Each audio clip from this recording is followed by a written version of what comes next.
Hey guys, wanna log in into your Discord account on your notebook using your mobile device? Let me show you how easy it is, so follow along this simple step-by-step tutorial. Now let's begin. First off, open Discord app on your mobile device and now click on your account's icon at the bottom right here. Now from there, click on the settings gear icon at the top right and you will enter the settings page.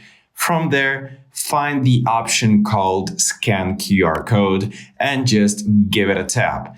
Now, on your notebook or PC, open the Discord login page in the browser and it will display this QR code right here and you will have to use your mobile device to scan it.